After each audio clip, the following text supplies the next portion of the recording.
हिमांक वह निश्चित ताप जिस पर कोई द्रव अवस्था से ठोस अवस्था में बदलता है उसे उसका हिमांक कहते हैं। क्वथन किसी द्रव को वाष्प में बदलने की क्रिया को क्वथन कहते हैं और यह क्रिया क्वथन की क्रिया जिस निश्चित ताप पर होती है उसे उसका क्वथनांक कहते हैं। संघनन क्या है? किसी गैस को या वाष्प को द्रव अवस्था में बदलने की क्रिया को संघनन कहते हैं। ऊर्ध्वपातन क्या है? कुछ ठोस ऐसे होते हैं गर्म करने पर सीधा वे वाष्प अवस्था में बदल जाते हैं। इन्हें इस गुण को ऊर्ध्वपातन का गुण कहते हैं और इन पदार्थ को ऊर्ध्वपातज पदार्थ कहते हैं। ये पदार्थ जैसे अमोनियम क्लोराइड, कपूर, आयोडीन आदि हैं। वाष्पन क्या है? वाष्पन की प्रक्रिया प्रत्येक ताप पर होती रहती है। जैसे हम जल को खुले वातावरण में रख दें तो कुछ समय बाद वह पूरा जल वाष्प अवस्था में परिवर्तित हो जाता है। यह प्रक्रिया वाष्पन की प्रक्रिया कहलाती है। इसमें हमें गर्म करने की आवश्यकता नहीं होती है। यह क्रिया प्रत्येक ताप पर होती रहती है। तापमापन की इकाई। ताप मापने के लिए हम प्राय फ़ारेनहाइट स्केल, सेल्सियस स्केल और केल्विन स्केल का प्रयोग करते हैं। फ़ारेनहाइट स्केल में 32 डिग्री फ़ारेनहाइट इसका निम्नतम ताप होता है और उच्चतम ताप 212 डिग्री फ़ारेनहाइट होता है। और इसी प्रकार सेल्सियस स्केल पर 0 डिग्री इसका निम्नतम ताप होता है और मैक्सिमम ताप जो होता है वो 100 डिग्री सेल्सियस होता है।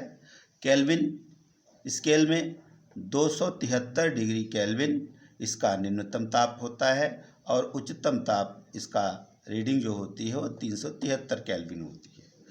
जैसे हमें 25 डिग्री सेंटीग्रेड को केल्विन में बदलना है तो 25 डिग्री सेंटीग्रेड में हम 273 जोड़ देते हैं तो यह हमको केल्विन में जो मान होगा वो प्राप्त होगा। इसी प्रकार से केल्विन को सेल्सियस स्केल में बदलने के लिए इसमें हम 273 घटा देंगे तो हमको सेल्सियस स्केल में तापमान मिल जाएगा।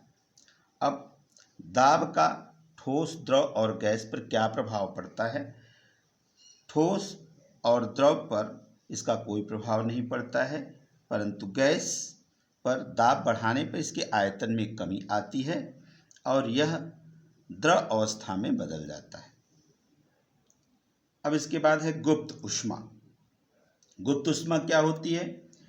किसी पदार्थ को उसके अवस्था परिवर्तन के लिए किसी निश्चित तापमान पर ली गई अथवा दी गई ऊष्मा को उसकी गुप्त ऊष्मा कहते हैं।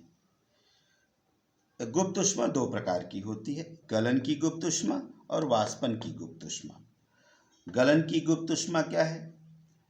जैसे किसी निश्चित तापमान पर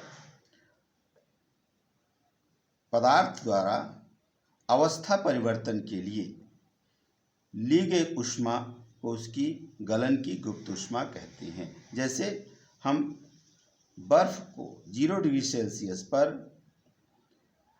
द्रव में बदलने के लिए लगभग 80 कैलोरी ऊष्मा ली जाती है, इसे हम गलन की गुप्त ऊष्मा कहते हैं। इसी प्रकार है वाष्पन की गुप्त ऊष्मा, अर्थात किसी द्रव को निश्चित ताप पर या स्थिर ताप पर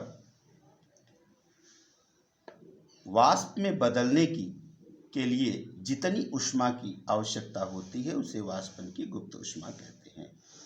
जैसे द्रव को 100 डिग्री सेंटीग्रेड, जैसे जल है 100 डिग्री सेंटीग्रेड पर हमें इसे वाष्प में बदलने के लिए 536 कैलोरी ऊष्मा की आवश्यकता होती है। तो यह 536 कैलोरी ऊष्मा जो है इसके वाष्पन की गुप्त ऊष्मा है।